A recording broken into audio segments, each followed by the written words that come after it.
Hello, today I'm joined by my guest John Chapman. He is the founder of Letwise. How are you doing? Yeah, really good, David. How are you? Yeah, I'm very well, thank you. Really well. We joked a little bit off camera, as we always do, about the fact that sometimes the subject of compliance isn't the most interesting topic in the world.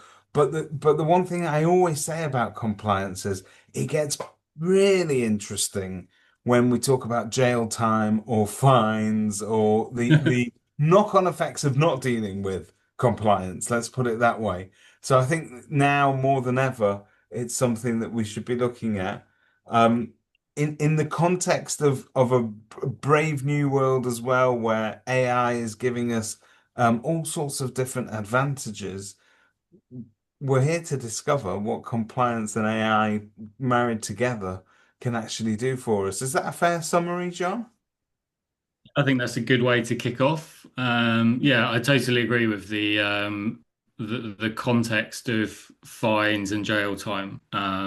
Yeah, and obviously with renters' rights coming and that increasing and becoming more complex and tougher enforcement, it's yeah, hopefully even more relevant than it's been before.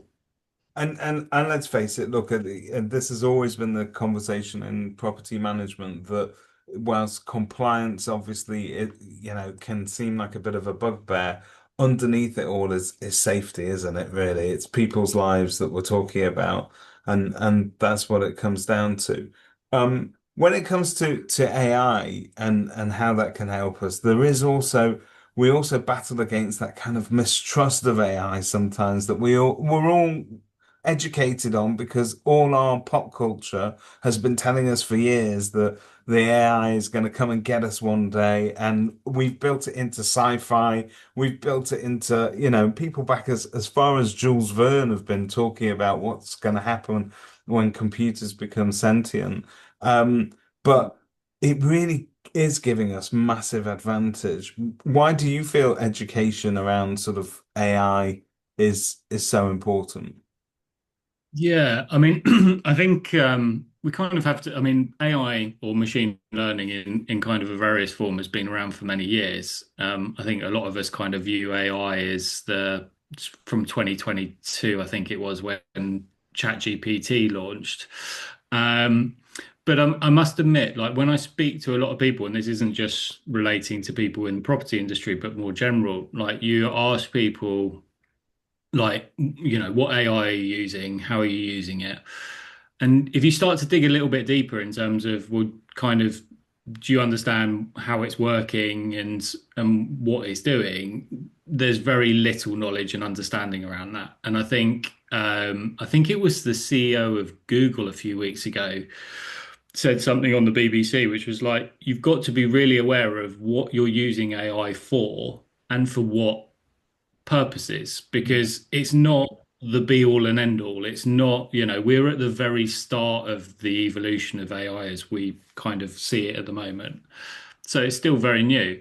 But ultimately, you have to kind of understand that it has its limitations and, how you build AI is really important to how it works and what it delivers. So, yeah, I think there's a real big gap in terms of people, I speak to people and they say, oh, yeah, I use ChatGPT. I'm like, okay, what are you using it for?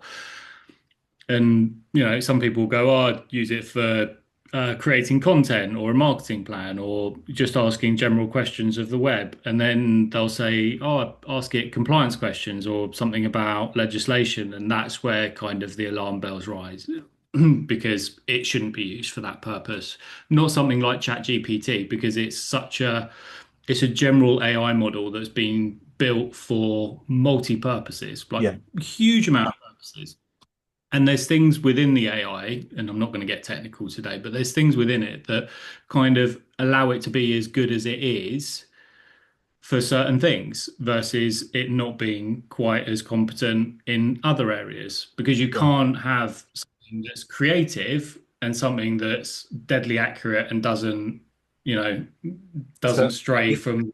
it's like putting me on a game show panel. if I don't know the answer, I'll have a bloody good go at making it up and I'll make it sound convincing. But Yeah. the difference is it's not my specialist mastermind subject. So I've not been trained specifically on this particular task. And I think that's sometimes what AI does. It tries to give, it will never say, I'm sorry, I can't help you with that. I'm not capable of answering that. What it'll say is, this is what I think the answer's going to be, and it will just assume, it will run with it sometimes. So I think that there is a difference, isn't there, between asking something like ChatGPT or Gemini an open question, which it will try and sort of garner the answer. It may be right, it might not be. More often than not, if you ask it the same question several times, it'll give you several different versions of that answer, and it can be quite scary how different the versions are.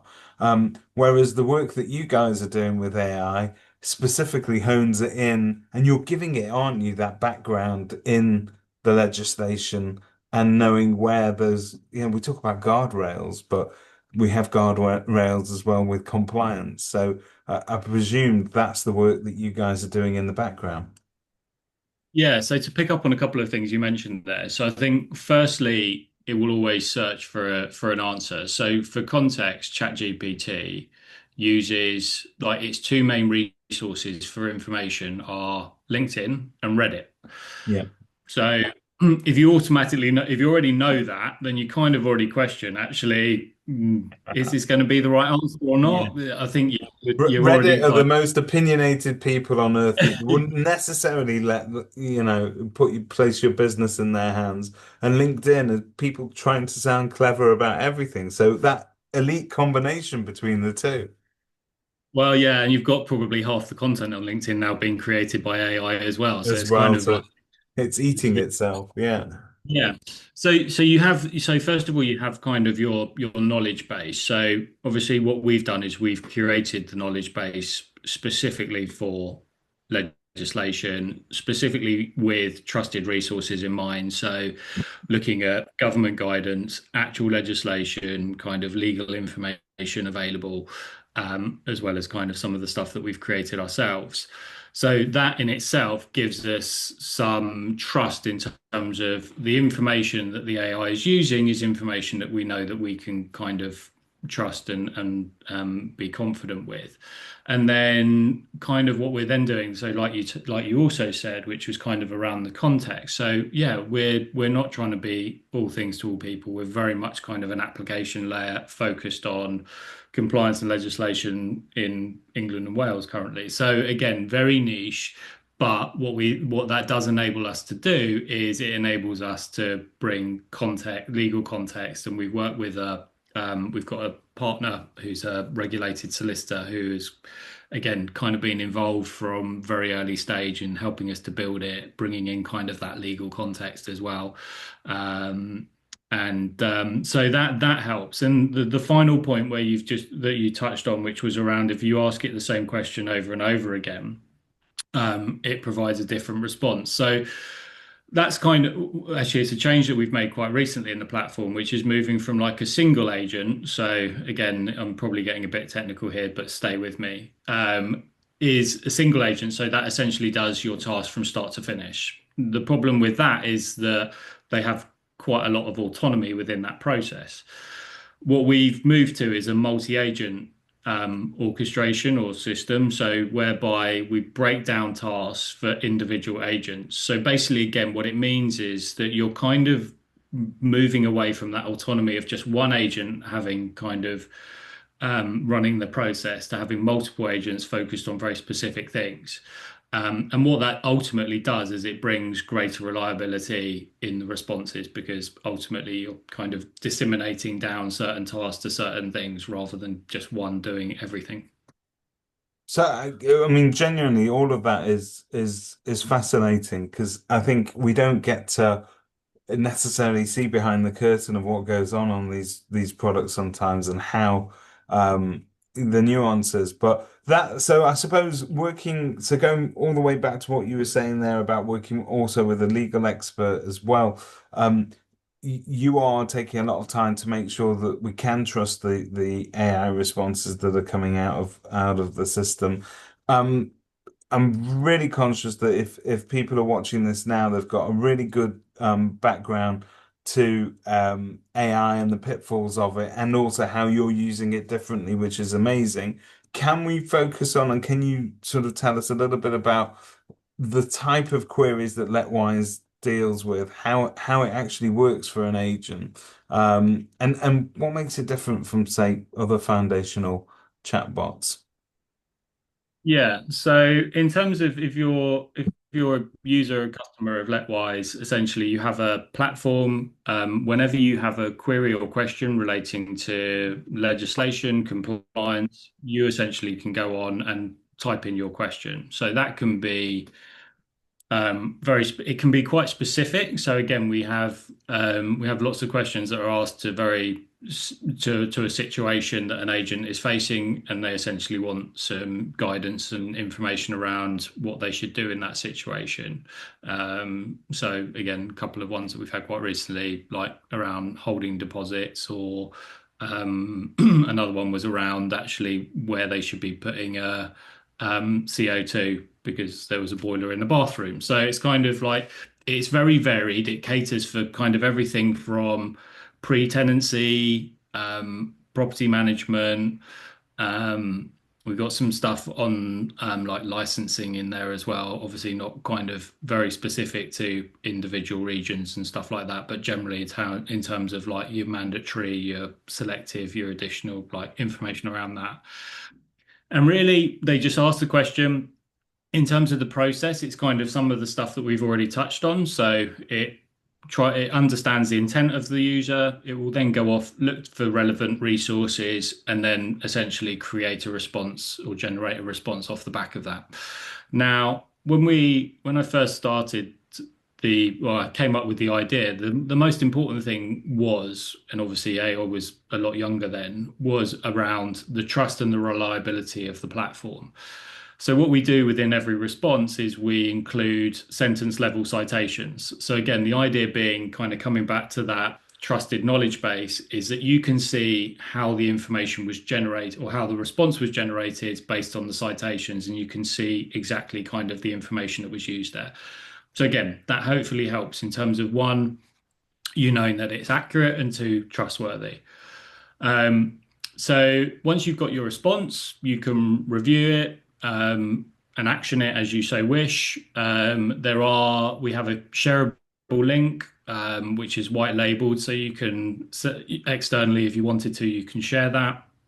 You can also just copy and paste it if you wanted to put it into an email, because again, part of the challenge for agents, and we all know that they're time constrained, is if you use the example of a legal helpline, first of all, you've got to wait for it to open. Second of all, you then kind of got to go in, do your registration details, Yeah, wait for somebody, yeah. explain your problem. M- More often than not, they might not know the answer, so you've got to wait for the response to come back. The response comes back, you then have to type up the response, and before you know it, you've kind of just elongated the process quite significantly. And especially when you're talking about, landlord queries or tenant queries, you want to be dealing with those quickly and responsively. So again, if you kind of look at it from a time perspective, we save a significant amount of time when you kind of compare it to those something like a legal helpline. Um, kind of one of the other pain points that we solve is, and you'll know this, generally most agents will have a key individual, that kind of knowledge Yeah, within a the person. walking compendium of information on any one subject, right? Exactly that. So more often than not, they're kind of key people within the office. So, and invariably they will get bombarded with these kind of queries and questions from, anyone from the lettings assistant through to lettings manager. It kind of depends where your knowledge sits. So again, that's kind of tying up a really valuable resource. And ultimately, again, what this kind of enables people to do is it empowers that kind of knowledge to your whole team rather than kind of just it sitting with an individual, because we know if that individual's off, busy, out of the office, whatever the reason, Yeah. then all of a sudden the process kind of breaks down, and you end up with things that fall through the gap, and you don't want things falling through the gap. I think I would also say that in bigger groups and bigger companies, they they often have a compliance officer whose job is to look after compliance, and that's very much. But in most offices, although we have one person who tends to be that walking compendium, they know more than others. There is not a dedicated compliance officer. I suppose Letwise to me, whilst you were explaining the concept to me is almost like that digital compliance officer that sits there. You can ask them any questions. It never goes to sleep and never gets tired, and it always tries to help. So to me, that has a lot of value, particularly in companies that might not be able to afford the resource to dedicate to just one person who's that expert. Yeah, absolutely. I think like I say, there's kind of various pain points that we've kind of had fed back to us that the platform solves. And I think, yeah, with bigger organizations, again, obviously you've got teams generally spread across offices as well. So you kind of have sometimes you have that disparity and that inconsistency in communication from one office to the next. So again, kind of trying to bring consistency to that also has a benefit when it comes to kind of the larger organizations as well.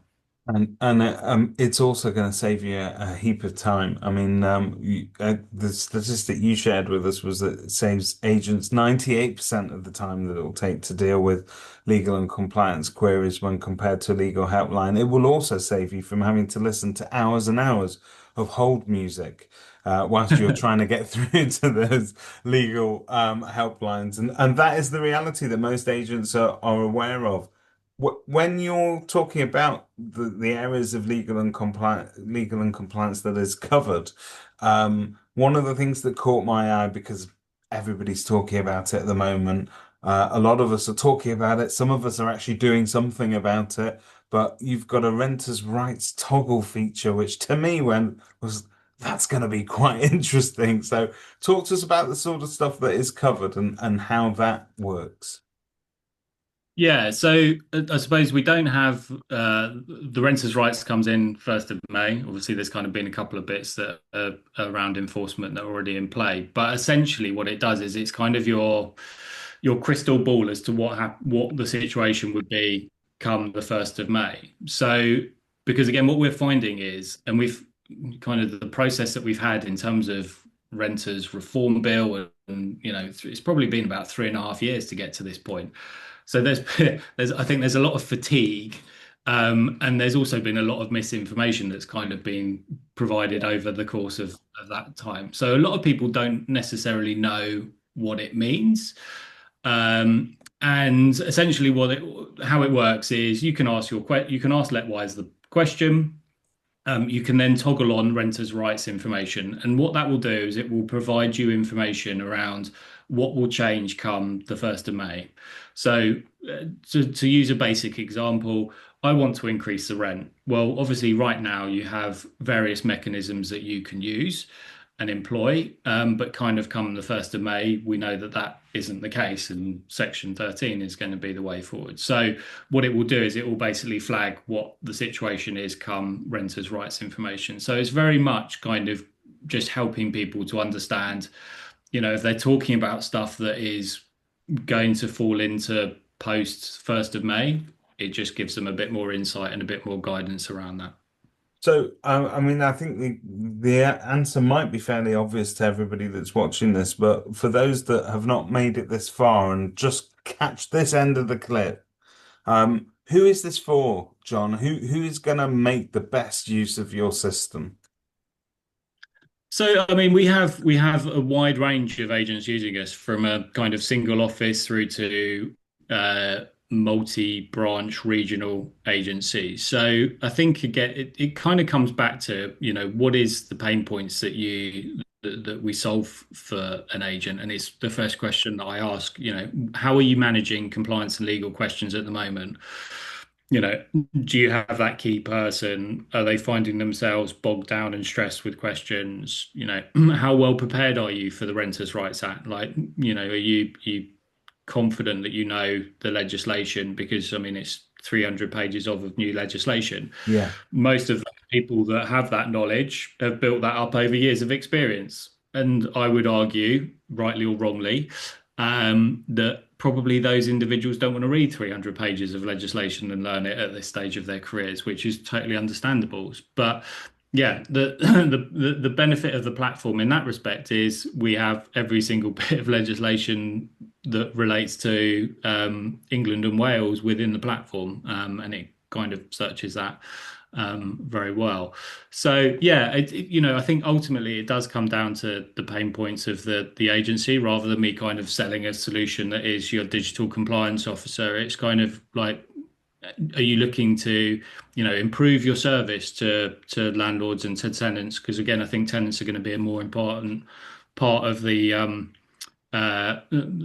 proposal when it comes to the Renters' Rights Act. You're going to have to look after them maybe a little bit more. And again, actually, one of the insights that we've had fed back to us quite recently is the number of complaints that agents are receiving, because ultimately what tenants are doing is using ChatGPT to ask a question Advise and then them, yeah. sending it into the agent. So yeah, I think they're finding, my impression is that agents are finding they're having to deal with more complaints, they're having to deal with more compliance and legal questions, and ultimately, what we try to do with Letwise is free your team up to be able to provide reliable, accurate, trusted information that you can kind of act on, and kind of save time as well as improve kind of so yeah, improving productivity and kind of customer service at the same time. That sounds superb. And if you just fancy it, you can impress your friends and family with your knowledge on compliance. Don't tell them you've got Letwise. Ask them to ask you anything, and just in the background be using Letwise to answer it. I Exactly. suppose this is a way actually that I think property managers who have got a responsibility to provide that sort of information can use this almost as their digital assistant in order to get to a clearer resolution of it.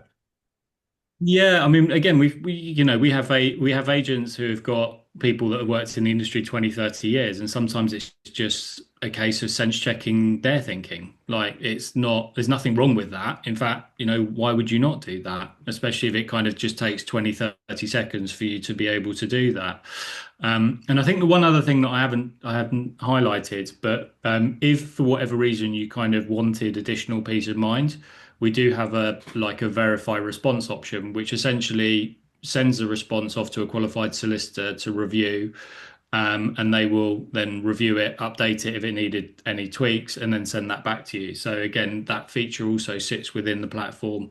And again, just for potentially if it's a slightly nuanced situation or an important Yeah. landlord that you just wanted to make sure the information was right, then you also have the ability to do that.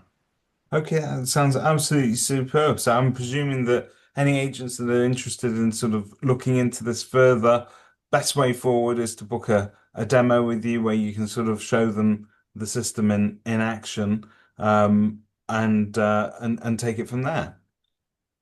Exactly that. So yeah, website www.letwise.ai. You can book a demo on the website. Generally, it's 10 to 15 minutes, so it's super quick. And yeah, then we have a 14-day free trial, so you can kind of test it in earnest before making a commitment. What have you got to lose? It sounds like a fantastic system. John, thanks so much for taking the time to talk to us today. Absolute pleasure. Thanks, David. Thank you.